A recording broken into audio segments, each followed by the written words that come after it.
tempo pra pergunta? Tem tempo pra pergunta? Tem tempo pra pergunta?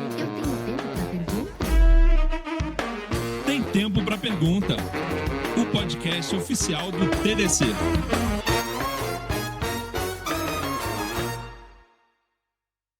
Olá, estamos de volta com mais um Tem Tempo para Pergunta, o podcast oficial do TDC, gravando mais uma temporada direto aqui do TDC São Paulo 2025. E o papo hoje aqui neste episódio é sobre computação quântica e para isso eu estou recebendo ele, Gustavo Arruda, que é cofundador da Quati. Seja muito bem-vindo, Gustavo.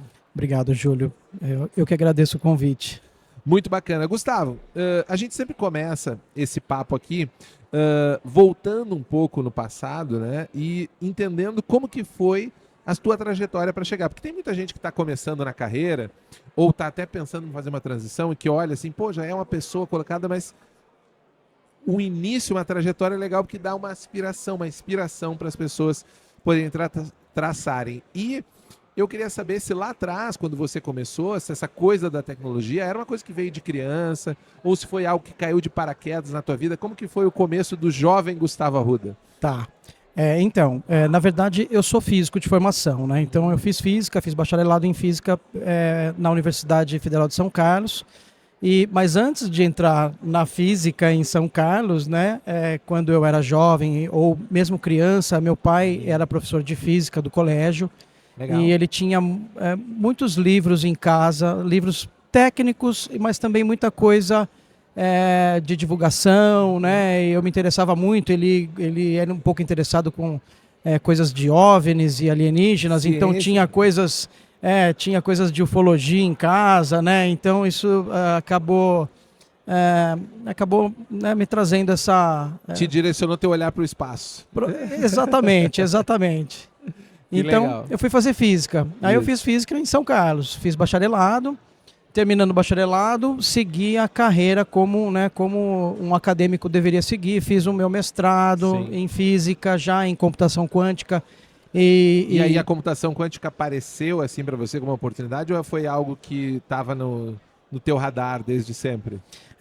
Na época, mais ou menos, né, meados de 90, começo dos anos 2000, a computação quântica estava começando a aparecer como uma teoria, né? E não passava de uma curiosidade matemática. A gente não sabia direito se isso ia vingar ou não, mas era uma teoria bem bonita, né? Onde a gente conseguia fazer computação, né? Utilizando uma mecânica quântica. Então era uma coisa bem diferente. E eu posso dizer que é um pouco mais fácil do que outras áreas da física, né? Olha então, só. Sendo que a gente acha que é absolutamente incompreensível, né? Mas ainda é mais fácil que outra. Então isso me motivou também a seguir por esse caminho, né? O caminho de um pouco mais fácil. Eu falei, eu acho que é isso que eu estou precisando. Acho que é por aí que eu vou. Sim. E assim, a gente teve um episódio aqui, se você não ouviu ainda, ouça, que a gente trouxe a Ana Paula Appel, que também cientista da IBM, né? E ela mostrou pra gente um pouco do beabá, do que significa física quântica, pra galera entender. Eu acho que eu entendi, sempre bom, dá pra que a gente que, como eu sou designer, eu consigo desenhar um pouco as coisas na minha cabeça, mas entender profundamente, talvez não seja o caso. Mas o que a gente percebeu que aconteceu a partir daquele episódio? As pessoas muito interessadas em saber, beleza, eu entendi o que é, mas então, para que serve computação quântica? Ela hoje é só uma teoria ou você já está prevendo no que a gente vai utilizar a computação quântica no longo prazo? Não, a teoria deixou de ser apenas uma teoria ou mesmo uma curiosidade matemática, né, e se transformou numa coisa séria e muito aplicada. Então, grandes empresas de tecnologia vêm investindo muito dinheiro para desenvolver a tecnologia, né, como a Google, como a Amazon, né, a AWS, a própria IBM, entre outras. E isso saiu da academia. Claro que a academia ainda é muito importante, acho que muita gente que foi formada, né, um bom capital humano formado na academia que seguiu a mesma trajetória que eu segui, como fazer uma graduação, mestrado, um doutorado, né, e eventualmente alguns pós-doutoramentos.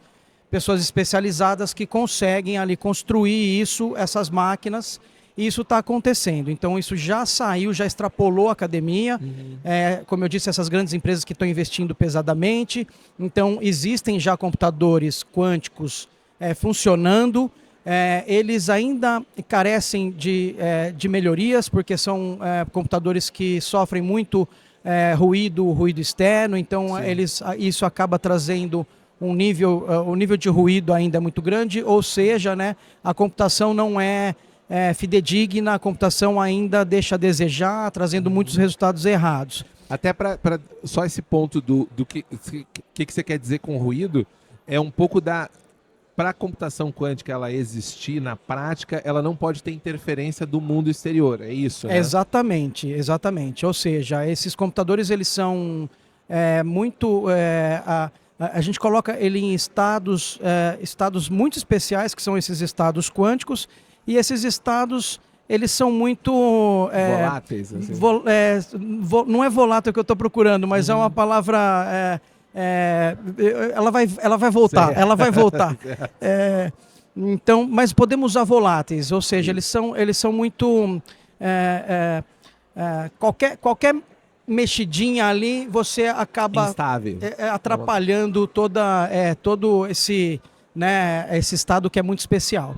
Então, é exatamente isso. Então, a gente sofre de ruído externo como temperatura, temos radiação, né, de todos os tipos vindo de todos os lugares. Hoje é inimaginável, por exemplo, você ter um computador pessoal quântico, né? Não. Isso é impossível. Não. E a gente não sabe se a gente vai chegar nesse momento um dia ou se vai ser necessário também, mas isso são questões que são difíceis de ser respondidas, né?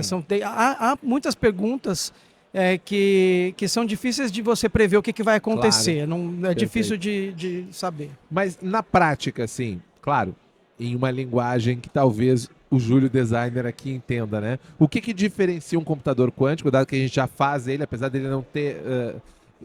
como você falou, ele ainda não é eficiente, né? Mas ele já existe. Qual que é a diferença dele para um computador normal? Ele trabalha num outro modelo, né? O modelo dele ele é baseado em bits quânticos. Então, esses bits quânticos, provavelmente a Ana Paula deve ter falado isso na fala dela, né? Esses bits quânticos, eles podem assumir estados quânticos que são muito diferentes dos estados clássicos que a gente diz de um bit clássico normal, né, usual. Que um processador normal faz no computador. E que seria 0 e 1, um, né? Então um bit binário. O bit quântico ele não é binário. Você consegue colocar ele numa composição dos dois valores lógicos possíveis. Você consegue fazer uma composição disso. E isso traz consequências, né? Traz consequências como um emaranhamento, que é uma correlação muito especial entre partes quânticas de um sistema maior, além de superposição e outros fenômenos que são importantes. E o que isso traz no final das contas? Pode trazer velocidade de processamento, né? Existem problemas, por exemplo, que são conhecidos como problemas de otimização combinatória, que eles escalam de forma combinatória. Então, o que isso quer dizer na prática?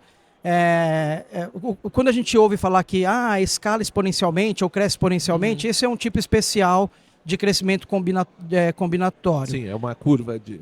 E é exponencial no sentido de que, vamos supor que você tem composições de peças de roupa. Então você tem 2 camisas, uma branca e uma preta, 2 calças, uma branca e uma preta, 2 sapatos, seguindo a mesma lógica. Né? Então, com isso, quantas combinações você pode fazer possíveis de camisetas e pra calças? Para montar o lookinho. Né? E isso escala exponencialmente. Né? E esses computadores eles são bons para resolver problemas que escalam exponencialmente, como qualquer problema de otimização combinatória. Então, problemas de roteamento, problemas de rota, né? Problemas de otimização de portfólio, por exemplo, em finanças, entre outros problemas que caem nessa classe de otimização combinatória. Então, computadores quânticos são bons para fazer isso. E, às vezes, eles podem ser usados, então, né, num pipeline. A computação, claro que nunca vai deixar de ser clássica, as coisas vão coexistir. E em algum momento ali da esteira, você acha, né, dentro do seu critério, que o computador quântico vai fazer aquele problema mais rapidamente. Ele vai pegar parte do processamento que ele lida melhor, resolver lá no quântico, devolver para o processamento normal um resultado muito provavelmente muito mais rápido E aí a pergunta é muito mais rápida, beleza, mas porque isso é uma questão hoje em dia, né? Não só de sustentabilidade, mas de realidade de médio e longo prazo, que é gastando mais, gastando menos. Como que é essa relação hoje da computação quântica? Essa é uma pergunta muito importante, né, que a gente tem que endereçar, porque a gente sabe que a gente está consumindo cada vez mais energia para sustentar o nosso estilo, né, de vida, inclusive o estilo de vida tecnológico. O volume de dados que a gente está monitorando e acumulando, né? Como água, inclusive, né, que é um recurso muito importante para a gente tem que usar uma grande quantidade de água para resfriamentos naqueles data centers né, e tudo mais. Então, assim, essa é realmente uma pergunta importante de ser feita, e a gente vai ter que encontrar um caminho, né, para o equilíbrio, eu acho, né?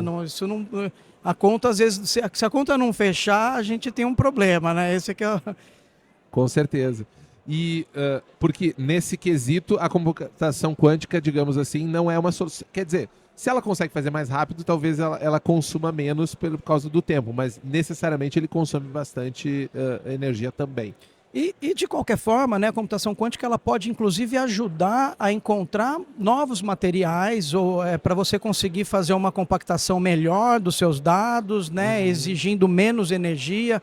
Então, assim, na verdade, os caminhos são infinitos, né? Sim. A gente nunca sabe o que a gente conseguiria fazer com um arsenal como esse, um arsenal quântico, para onde que a gente vai. Mas a gente pode, inclusive, utilizar a computação quântica para tentar resolver esses problemas que às vezes são decorrentes, né, do nosso aumento aí de consumo de energia por conta do nosso, como eu disse, do nosso estilo, né? Entendi. E se a gente pegar hoje, por exemplo, a tecnologia que está no hype e que é o assunto de todo mundo é a inteligência artificial. Sem dúvida. Né? E você falou bastante aí sobre processar dados, né? E a gente está acumulando dados. Você acha que tem um impacto para o que a gente, pelo menos pelo que a gente conhece até agora, de inteligência artificial, a possibilidade de adotar computação quântica para esses tipos de aprendizados de máquina? E qual seria esse impacto? Com certeza, isso já vem acontecendo, tem algumas linhas de pesquisa, principalmente nessa área. A computação quântica ela tem possibilidade sim de turbinar ainda mais a inteligência artificial, e ela pode ser usada, né, de algumas formas também combinadas com o aprendizado de máquina clássico, né? Então a gente consegue fazer isso sim. Já existem métodos para você fazer o que é chamado de Quantum Machine Learning. Esses métodos eles são baseados, na sua grande maioria, baseados em métodos já existentes, né, da sua contraparte clássica. E eu acho que isso é uma possibilidade. E uma das aplicações seria mesmo, né, a possibilidade de você analisar e mexer com grandes quantidades de dado ao mesmo tempo. Então essa seria uma das promessas, né, da computação quântica aplicada ao aprendizado de máquina. Bacana. E eu sei que a Coati trabalha com tornando, pelo menos buscando, né, não sei se já tornando, a computação quântica em algo prático e de relevância até bastante imediata. E eu queria saber algum caso de uso que a Coati esteja trabalhando que seja interessante, até para tangibilizar mais, porque me parece que, independente de com quem que a gente vai falar sobre computação quântica, ainda o grau de abstração teórica que eu preciso para entender do que significa ainda é muito grande.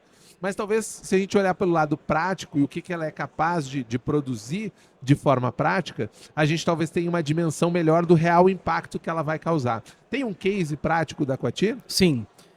A Coati já vem trabalhando há algum tempo num problema de previsão de catástrofe climática. Então, isso é super prático e relevante. Sim, a gente vê, né? Vimos inclusive esse ano algumas inundações aqui na cidade de São Paulo, né? Inundações que são que a gente não pode virar a cara, né? Sim. Realmente Eu sou gaúcho. de você grande vê. Então, relevância. Sim, é uma coisa que impacta diretamente a minha vida. isso, é claro, né? Aquela catástrofe que aconteceu Foi terrível. no Rio Grande do Sul, né? Que de grandes proporções, realmente é uma coisa que a gente tem que...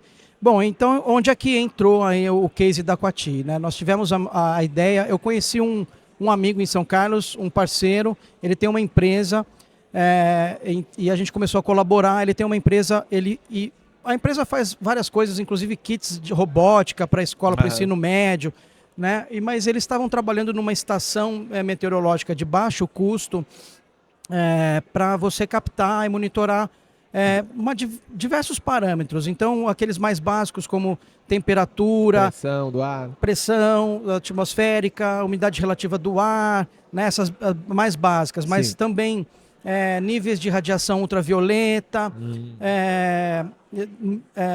quantidades de monóxido e dióxido de carbono na atmosfera, velocidade do vento, a direção ainda não, mas a velocidade sim. E elas são estações pequenas e que conseguem fazer isso com uma efetividade bacana e que a gente pensou em captar isso no microclima. Para poder regionalizar bem o microclima. Exatamente. Então a gente hoje em dia, né, com a ajuda do Gustavo Morcelli, que é da PET, esse nosso parceiro, a gente tem espalhado em São Carlos mais ou menos umas 50 estações como essa. Elas não foram colocadas ali de uma forma muito inteligente, mas a gente espalhou em locais que a gente achava bacana, né? Então tem uma no museu, né, no CDCC, que é o Centro de Divulgação Científica, tem alguns supermercados, algumas coisas assim. E a gente consegue captar todos esses dados em tempo real, de 2 em 2 minutos esses dados são captados em cada uma dessas estações.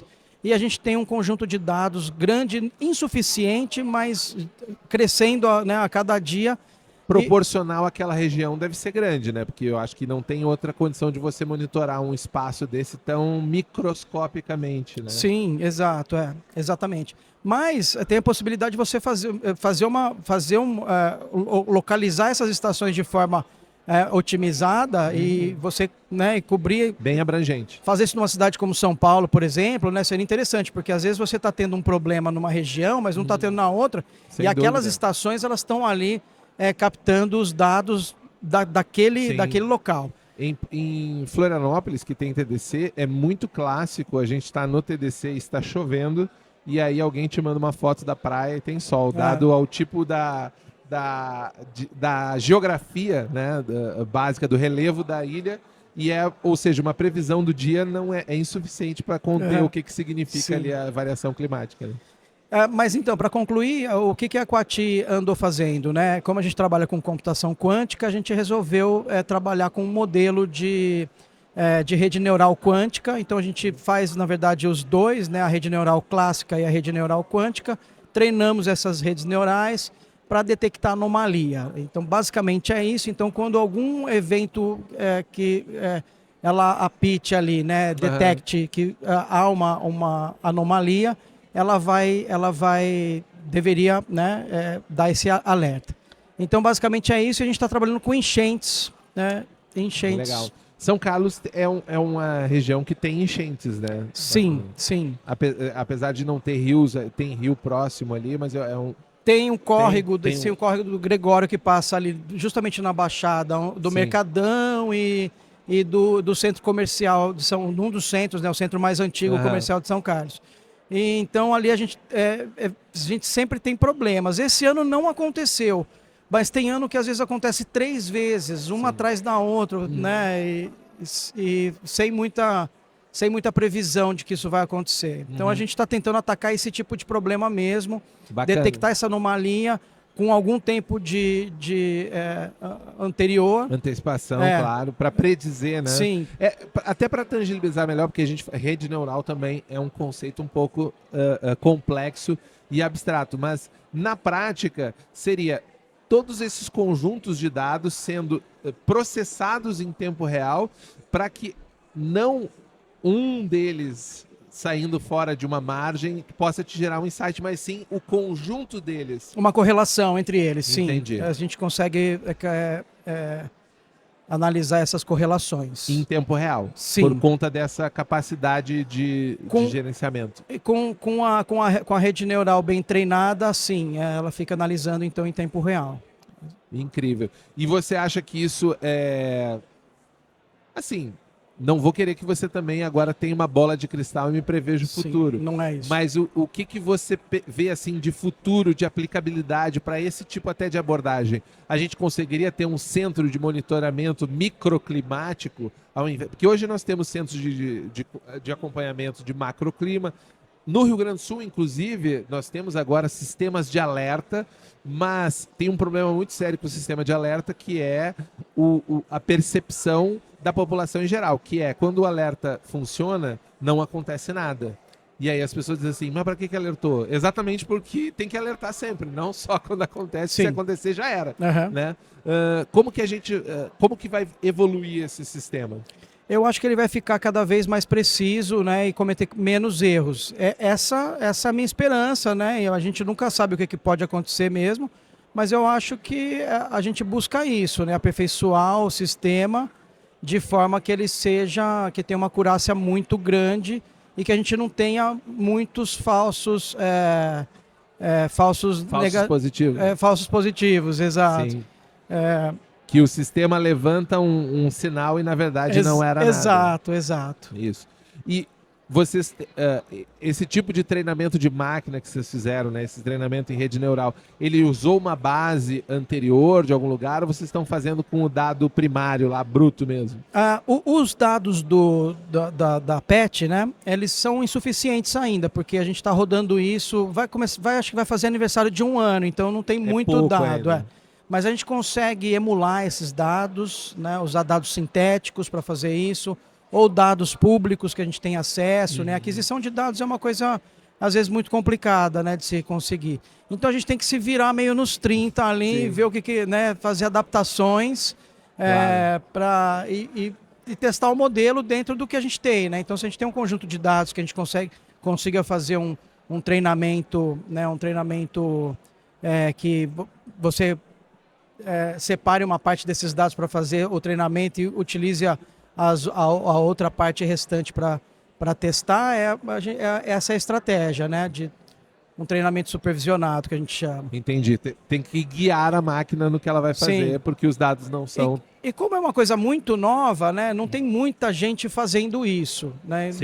Existe já algumas referências, né, tem alguma coisa na literatura, mas é algo que é muito novo. Então, acho que está todo mundo ali aprendendo também, né? O mais importante é isso, né? Às vezes, quando a coisa não funciona, a gente sabe por que não funciona, né? Então... e aí consegue aprender a partir disso, né? Sim. E até a gente comentou no começo, você falou bastante sobre as Big Techs estarem investindo valores, né? E a Coati sendo uma empresa brasileira, eu queria saber... da sua visão sobre o cenário brasileiro para o desenvolvimento dessa tecnologia, em que estágio a gente está, porque não muito tempo atrás, há menos de 1 ano, a gente recém deu um prazo para a criação de uma política nacional de inteligência artificial, né? E eu queria saber, você, como está inserido nesse contexto, em que estágio o Brasil, enquanto, né, nação, para estruturar e se conectar nessa possibilidade, quanto a essa tecnologia? Tem investimento? Sei lá, pessoal que, eu quero começar a fazer uma pesquisa em física quântica, em computação quântica. Tem por um caminho para eu ir? Eu consigo apoio? Como que está isso? Tá. Então, o Brasil ele tem uma vantagem muito boa. O Brasil passou os últimos 25 anos ou 30 anos formando muita gente boa nessa área. Legal. Então aconteceram projetos do milênio, coisas assim. Houve muito investimento no passado, e isso resultou num capital humano muito robusto nessa área. Então isso daí a gente tem e isso é muito bom. Sim, é uma vantagem competitiva, porque é o que demora mais tempo. Você falou 30 anos, né? Demora mais tempo para fazer. Pois é. E a gente tem muita gente boa. Então isso é muito bacana do Brasil. Nível de investimento ainda é muito baixo. Quem está investindo muito é o governo, né, junto com o Ministério de Ciência e Tecnologia.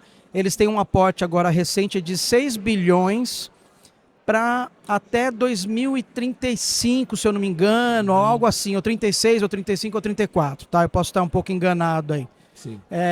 Não é muito porque você acaba para esse universo que vai pulverizar para vários projetos. Vários anos e vários projetos, né? Então 6 bilhões em 10 anos, digamos, né? 6 bilhões em 10 anos e ainda pulverizando para vários projetos. Sim. Não é muita grana, mas é um começo, né? É um começo. É um plano. Na verdade, é uma retomada. Uma retomada. Já teve no passado. Sim, uma retomada. Que espero que isso cresça e prospere e que o investimento aumente. Na iniciativa privada não há muito investimento. O investimento é muito incipiente, mas existem algumas iniciativas da iniciativa privada, 2 ligadas a instituições financeiras, o Bradesco e Itaú. Eles financiam, eles estão com iniciativas dentro do banco com computação quântica. Inclusive o Itaú abriu recentemente um INCT, um Instituto de Ciência, Tecnologia e Inovação, dentro do Itaú, e uma das frentes, né, é de computação quântica. E uma iniciativa também recente é do Hospital Albert Einstein. Eles não falam muito, então você não vai ver isso. Você não vai achar isso na internet. Na mídia, possivelmente não. Mas eles estão fazendo também uma iniciativa lá dentro do hospital israelita. E a iniciativa é bacana, né? Tem pessoas bem preparadas lá dentro, pessoas que foram formadas nesses últimos 30 anos. Então eu acho que tá mais ou menos assim, né? Esses investimentos do MCTI, do Ministério de Ciência e Tecnologia, eles estão trazendo resultados. Então existem bons pesquisadores, sêniors, em São Carlos, como o Tito Bonagamba, que vai estar aqui no fórum na sexta-feira, amanhã, né, no Fórum Executivo de Computação Quântica, dando uma palestra. O Tito ele é de ressonância magnética e ele está fazendo um computador lá, né, de 2 bits quânticos, que não serve para a gente resolver aqueles problemas de otimização combinatória que eu te falei, mas eles servem muito bem para um computador educacional. Né? Isso também é uma coisa... já vai ajudar a experimentar bastante coisa, provavelmente, né? Coisas com 2 qubits, algumas coisas bem básicas a gente consegue fazer. Consegue criar os estados, consegue fazer rotações em um estado, rotações bem específicas, criar superposição de estados, que é uma coisa importante de se dominar. Ou seja, dominar essa instrumentalização, né? Isso é muito importante. O Brasil não tem muito isso. Então, a gente acaba pecando com a parte de engenharia, né? Ou os bons engenheiros, a gente forma bons engenheiros, mas provavelmente eles não estão aqui no Brasil, eles vão todos para fora. E são utilizados talvez em outros projetos que não os nossos, né? Exato. E acho que vale a pena também citar o Ivan Oliveira, que também vai estar no fórum amanhã, que capitania uma iniciativa dentro do CBPF, que é o Centro Brasileiro de Pesquisas Físicas. Lá ele já tem montado também um dispositivo supercondutor que gera, acho que 5 estados ali, na verdade 5 bits quânticos, né? Pelo que eu entendi, acho que essas peças vieram de fora, mas foi montado aqui, né? Já é uma coisa legal também de se fazer, você vai aprendendo, né? E na Unicamp também temos iniciativas com o professor Rochinol, o professor Marcos César de Oliveira. Então há essas frentes. A academia está forte. Então, assim, resumindo, a academia está forte. E eu acho até que essa iniciativa do TDC de ter um fórum de computação quântica que vem se repetindo, né, nos eventos, ajuda a fazer essa intersecção, né, entre a academia e o mercado, né? Com toda certeza. Isso é muito bacana, né? Porque desde o ano passado eu tive o privilégio e o prazer de participar como coordenador com colegas, né, como o Carlos Rischiotto, como o Felipe Fanchini, e a gente conseguiu, desde o ano passado, trazer a academia a isso. A gente acha muito necessário, na verdade, fortalecer todo o ecossistema como um todo, né, os pilares ali, a academia, a indústria, né, e governo. Acho que a gente tem que estar bem alinhado, sincronizado. Esse ano é interessante dizer também que a gente vai trazer alguém do Ministério de Ciência e Tecnologia, né? Eu acho que isso é legal. E pessoal do Bradesco, Accenture, entre outras, né? Algumas eu já não me lembro. Mas tem várias empresas aí participando do fórum amanhã. Eu acho que isso é legal mesmo, né? A oportunidade do pessoal da academia, os professores e pessoal inclusive da SEDUC, Secretaria de Educação do Estado de São Paulo, vai estar aí com uma comitiva pequena de 5 pessoas. Importante também começar a levar isso para o ensino médio, né? Exato, e para as escolas, né? Começar esse letramento desde... Isso, era o que eu ia comentar, deixar de ser essa caixa preta que ninguém entende e que infelizmente muita gente usa de forma maliciosa para explicar as coisas mais estrambólicas do mundo, falando de quântica, né? Concordo, a gente tem que fugir. Isso foi uma coisa ótima que você trouxe aqui para a mesa, porque a gente tem sempre que dizer que isso é ciência, tá, pessoal? É ciência. Sim. Não é misticismo quântico, não é cura quântica, não é podologia quântica, não é nenhuma, né? E aí a importância, porque não adianta você dizer para a pessoa, né? Faz muito pouco efeito você dizer que não é nada disso, porque as pessoas que usam isso de forma, e eu reitero, maliciosa, elas se aproveitam da complexidade que é o fato real, de o que significa a física, a mecânica e a computação quântica, para contar uma história normalmente muito bem rebuscada, e a pessoa não tem capacidade de entender, não tem letramento, como você falou, ela vai de repente até isso que acontece. Sim. Mas se a gente conseguir trazer, como você falou, vamos trazer para o ensino médico, para o cara entender que física quântica é algo tão importante quanto um movimento retilíneo variado. É uma lógica, é uma ciência, é uma construção, e não um negócio que, não, pessoal, nós não sabemos. Tem umas coisas, se você se afundar em TikToks e Instagrams da vida, tem umas coisas absurdas. É uma ótima piada, mas ao mesmo tempo dá um pavor de ver que pessoas acreditam que aquilo faz algum sentido, né? Sim, isso é uma briga que a gente não pode nunca deixar de brigar, né? Porque a desinformação e o negacionismo científico, isso sempre aconteceu, sempre está aí permeando, orbitando, e a gente não pode deixar que essas coisas elas prosperem e cresçam. Né? Essa aí é a boa luta. Não há sentido. Inclusive, você falando de mecânica quântica dentro da escola, né? Lembrando que a mecânica quântica está comemorando 100 anos. Sim. Esse ano de 2025. Não é uma novidade. Não é uma novidade, exato. Né? Então, assim, o movimento retilíneo, né? E a mecânica newtoniana está comemorando aí 300, 400 anos, né? Mas a mecânica quântica já tem 100. Então, essas coisas precisam ser faladas na escola, sim, né? Sim. Com toda certeza. Não tem por que a gente ficar escondendo isso dos alunos. Com certeza. Tem que ser pauta, tem que trazer e mostrar que tudo isso faz sentido. Sim, né? exato. Não é nada misterioso a ponto de poder ser mal utilizado. Gustavo, papo bom é assim, corre rápido, mas a gente tem uma tradição aqui no podcast, e eu acho que vai ser muito interessante no seu caso, dado digamos assim, a falta de letramento exatamente, que eu sempre peço uma dica cultural que tenha uma relação com o nosso papo, ou talvez se você quiser fugir também, fica à vontade, mas se você trazer um livro, ou até talvez um documentário, uma série, alguma coisa que enriqueça para a galera poder continuar aprendendo mais, que é sempre muito importante, né? Tá, maravilha você ter falado isso, porque eu vou trazer uma coisa muito bacana para vocês agora. Tá rolando aqui no TDC, inclusive, uma pré-inauguração de um grupo, de um estúdio que é E igual a MC ao quadrado, que é Estúdio de Mídia, Cultura e Ciência, ligado ao Instituto de Física de São Carlos, da USP. Eles estão aqui no primeiro piso, inclusive eu estou com eles, estou com a camiseta deles aqui.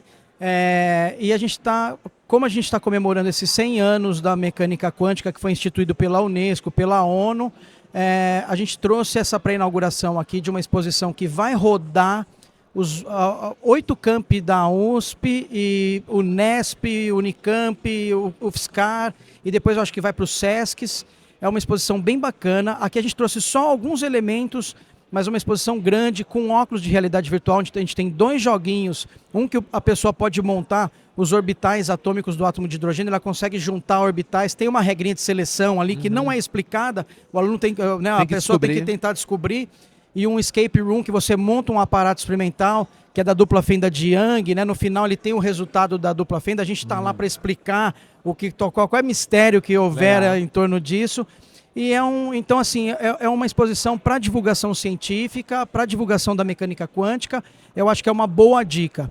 E para a galera que está vendo isso depois, no futuro, que não tiver acesso, tem algum repositório online que eles possam buscar essas informações? Eu acho que a gente tem um Instagram, se eu não me engano. Eu posso depois passar para vocês. A página, eu acredito que não tem uma página ainda, mas sim há um repositório, inclusive no YouTube. Legal. Mas eu vou ficar devendo agora. Mas procurando talvez pela sigla, né? Exato. O MC ao quadrado. E igual a MC ao quadrado, exatamente. Sim. Instituto de Física de São Carlos, eu acho que o pessoal se vira bem, acha fácil na internet. Porque para entender de física quântica, tem pelo menos entender como é que pesquisa alguma coisa na internet. É um processo lógico, né? Sim. Eu acho que vale a pena também, só para concluir, né? A Coati, os membros da Coati, os outros cofundadores, juntamente comigo, a gente está se dedicando bastante a essa parte de ensino. Então, a gente está lançando um livro hoje.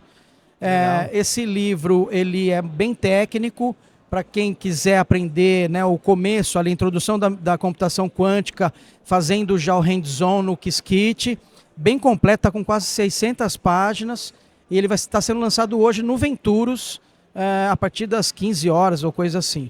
E a gente também está se dedicando a um livro para o ensino médio, que está quase saindo do forno, né, que vai chamar O Gato da Alice. Então, em vez de ser o gato Schrödinger, é o gato da Alice, é da Alice no País das Maravilhas. E esse gato ele vai explicando ali os fenômenos que estão... de uma forma mais básica. Sim, com uma linguagem, né, uma tradução didática bacana, né, para chegar realmente nos alunos. E a gente tem um Bob Goods ali também, tá? Tá fazendo muito sucesso mesmo. Convido a todos que estiverem aí no TDC, hoje, amanhã eles vão estar aqui também, para darem uma passada lá, conhecer. Estamos com óculos, estamos com os joguinhos. Muito legal. Gustavo, foi um prazer enorme te receber aqui no nosso podcast. E se a galera se quiser se conectar com você, não sei se você é uma pessoa de redes sociais, você quer passar uma rede para a galera se conectar? Eu tenho um LinkedIn, tô lá, tô aberto, né? Gustavo Arruda Gustavo Arruda, sou eu mesmo, assim, com a barba e tudo mais. Vai ser fácil de reconhecer, co-founder da Coati, vocês vão me reconhecer lá. Muito legal. Convido a todos a me encontrar lá e a gente se conectar, exatamente. Muito bacana. E para você que nos acompanhou até agora, fica também o convite para ver os outros episódios aqui no feed do Tem Tempo para Pergunta, seguir a gente no Spotify ou no seu agregador preferido de podcasts. E se quiser ver esse papo em vídeo, tem o nosso canal no YouTube também, que você pode dar like, seguir a gente e compartilhar os cortes desse papo aqui para talvez trazer mais pessoas para o letramento na computação quântica, que sempre foi o nosso maior objetivo aqui. E eu, obviamente, espero vocês no nosso próximo episódio. Até lá. Tchau! Eu tenho tempo para pergunta? Tem tempo para pergunta? Tem tempo para pergunta? Eu tenho tempo para pergunta? Tem Tempo para Pergunta, o podcast oficial do TDC.